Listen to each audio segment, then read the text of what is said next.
Hi, so welcome and thanks, Mara, for joining us live as well. So we are looking this week at running a challenge and how you can do this for your business, whatever your business is. So hang in with us. We've got our coffee cups here. So we are there. Awesome. So it is the coffee break webinar. So moving on to the topic today, which is about running a challenge, which can be done for any sort of business. So why run a challenge and what is a challenge? So it takes a little bit of time, it takes organization, but it really is fun. And the first time you do it, you might only have a small crowd of people with you. You may only have two or three, but the idea of a challenge is, well, let's look at what the idea is. So here we are. And you'll probably think of other reasons. Now, it doesn't matter what your business is. The idea is to build your audience so that your clients get to know you better. And also you're going to give them small wins so that they'll go away knowing that you're the expert, that you've given them some help and advice. And you can see I put down here, build your email list, really important. So when you enroll people in a challenge, they'll enroll via email. You know, some might say, well, not everybody wants to give away their email. If they don't, that's fine. But, you know, you have to decide whether an email is a prerequisite to join the challenge. And of course, they can leave afterwards. So you're building your list of contacts, you're building your community, just as I've got here, engagement. And you're learning more about your ideal customer, which it's a really good opportunity because as you'll see, the way a challenge can be run, you get that interaction with them. And we're not talking about spending days and hours with people. People are busy, you're busy, but you're going to have a chance to get to know them and help them to get to know you. So what type of businesses can run a challenge? Well, I put a list up here, but it really is what I say here on the left. It's more of a question of what businesses can't run a challenge, because a challenge is just a word to say, have a few days or hours of information. So dog trainers, teachers, plumbers. So let's look at a dog trainer. If you're a dog trainer, you're looking to get new customers. People need to know, like, and trust you. You can give maybe 3 or 4 sessions of basic dog training, things that someone could do with their dog. But then also you're letting your participant know that there's other things that the expert can teach. So web designers, artists, authors, anyone can run a challenge, because the idea is to share with your client little bits of knowledge. Now you see I put plumbers here. Some of you laughing, thinking nobody wants to know about plumbing. You know, that's an expert's job. Of course it is.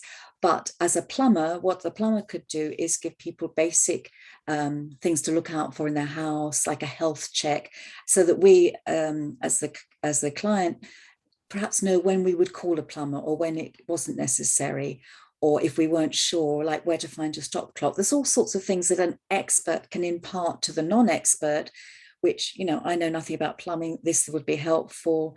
Murad, I'm sure, you know, joining us today, you would be able to give us some tips and hints about our computer security, which then would allow us to think, hey, I got that information, that was really helpful, but I need to know more. And then you go back to the person who's running the challenge.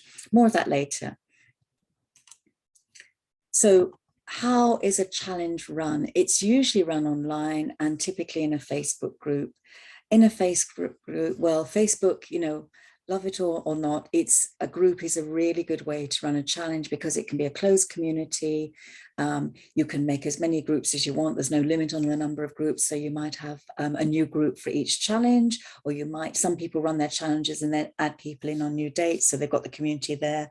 It depends on your type of business. So you can set up a Facebook group very quickly, very simply, run your challenge. You can close it down, keep it going as you wish. And you get that interaction and community. You can run a challenge in a different way, of course, in a different platform, but personally, I think it's the best way and way most people do it. So if it works, let's stick with it. Length of time absolutely depends on what you're teaching, what the objectives are, what time commitment you want, but don't make it to time the commitment you want to commit, but don't make it too long and don't make it too intense. People are busy. You want to give quick, small wins and you're building a community. I've highlighted this one because over a few days generally seems to work better with most businesses. People have done challenges in a day, in an hour. It's a way of saying, let's get together these times and this is what we'll be doing.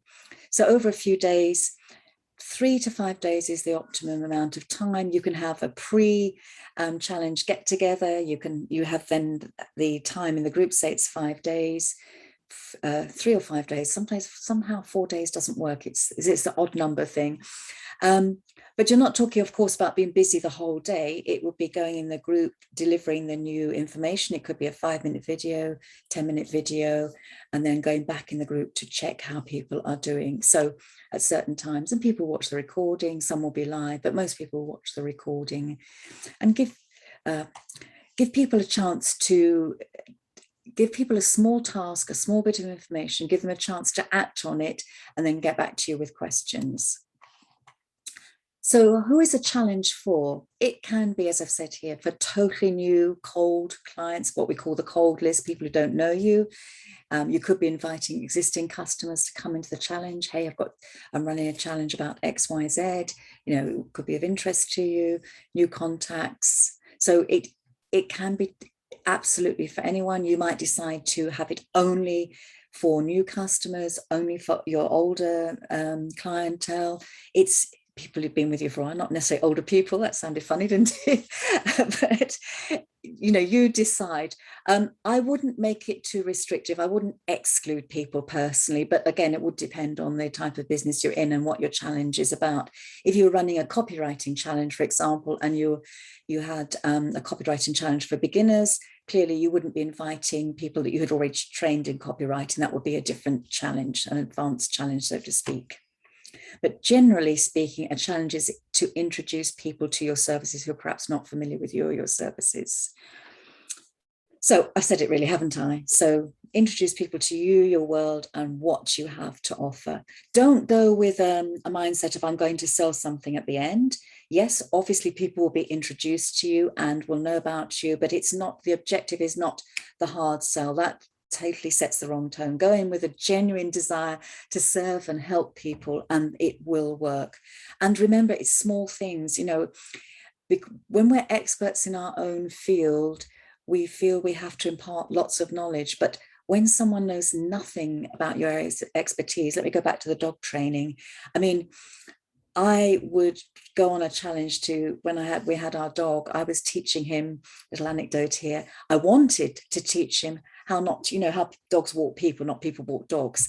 I wanted not to do that. And I had to search on YouTube. Now, if there'd been challenge about 3 basic dog training tips or 3 ways to train your dog, the basic 3 steps, I would have done that. Now, to a dog trainer, that's clearly the baseline bottom tip. It's not a huge thing to share. But to me, the expert the person who's not an expert, who knows nothing about training dogs, those 3 things, if I went away with knowing how to walk my dog, not my dog walk me, how to help it learn to sit, and how to, one other thing, I would be totally happy with that. But all the complicated training and the more advanced stuff, I would be going to the expert for, perhaps enrolling in a course or taking my dog to that course. I hope that makes sense. So don't overshare. Don't feel you have to give loads of information simply because the people in your challenge will not be able to act on it and absorb it. You really need to give them small wins. I can't stress that enough. So there we are. Most important point. So I've changed my graphics here to really push this home. Small and significant wins. So you want them to go away thinking, now I know that. That is a perfect challenge. Okay, now follow up. So the most important thing is the follow up. Oops, I think my screen just moved there. Is the follow up. So follow up with the people in your challenge. Follow up in the group. Ask if they're okay. Ask if they need any help. Perhaps have an organized thread. How did you get on with the dog walking exercise today? Really, really do follow up and help them and be attentive. And bear in mind that, not everyone is going to stay the whole course. Some people will enroll and they won't even join you. Don't be upset by that. It happens. But you have raised your profile for them. They will know you will have raised your profile. You will be on their radar. They will know about you. But some people won't join in. Some people won't complete. Some will dip in and out. It doesn't matter. You are there offering value to the people in the group. So this is very, very important. Be very, very clear to the participants that you want them to enjoy the challenge. It is totally free, and you must believe in that. There's no hidden agenda here.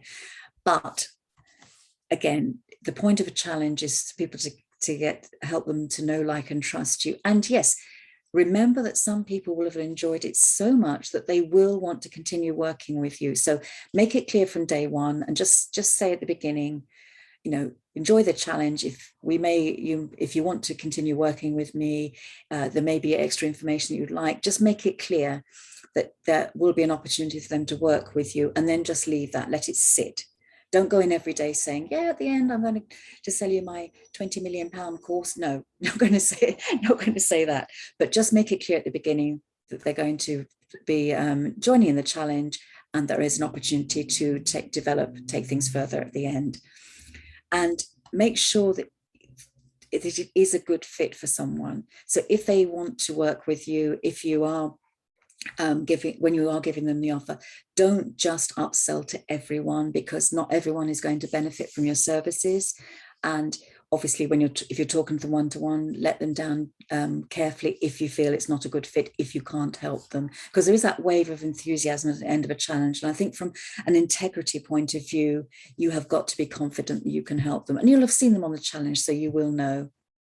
So very important, do not spring an upsell on challenges. Yeah, we're all adults, we know we're getting something, a free course, that is going to be an opportunity, and I stress the word opportunity, an opportunity to extend your knowledge, but it's not a requirement to buy into any other services. So other points to consider. Have a pre-challenge day or introduction. I tend to have a foundation set of information. So if someone's joining me on one of my social media challenges, I will have sent out information saying, hey, have you got this in place? And given, so they've got a good starting point. So everyone's starting from the same sort of point. Another really good thing to do, and I've seen other colleagues do this, and it works very well indeed, is the post-challenge webinar. So you've had your 3, 4, 5 days, and people will have missed some part of it, and some people have missed everything. So you can put together all your training into one webinar. So it is a webinar, not a challenge, but you've gone through the challenge. Some people will attend for revision, some people would attend because they miss things, and some will just want to see more of you. And it's a very nice way to run a final day, so to speak. So a catch up, and most people would run it twice. They run it live. You can run it in meeting format so people can ask questions. And it makes sure that, as I said before, sure people join your challenge via email enrollment, so you have got the contact point. Of course, they can unsubscribe if they wish to, and really keep on top of it. Keep sending out the information. Now, you might choose to do it in Messenger, you might choose to send it on email, but let people know, hey, we're going to be live in the group, or today's training is here. Just keep them nicely up to date with everything.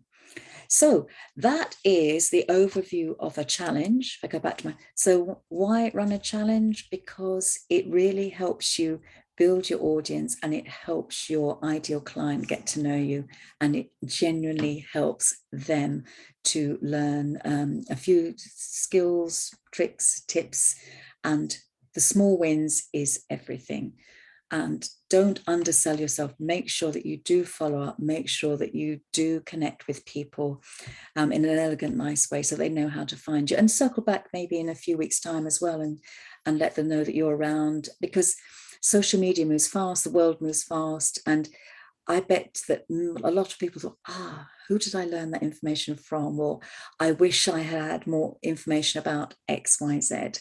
So any business you're in, and these are just a few, I try to get some random and diverse ones, you can run a challenge. And remember, it can be just a very quick one over one day. It may be that you want to just do one in 1 hour, just going in every 5-10 minutes. And I have seen people do that, and some businesses have been very, very successful. For me, as a coach and trainer, I would run it over a few days, give people time to absorb. So that's it from the Thursday webinar. So I'm going to stop the recording now, but those who have joined live, we will carry on and chat for a few minutes. So if you didn't join us live today, remember on Thursday, 4:30, join us live.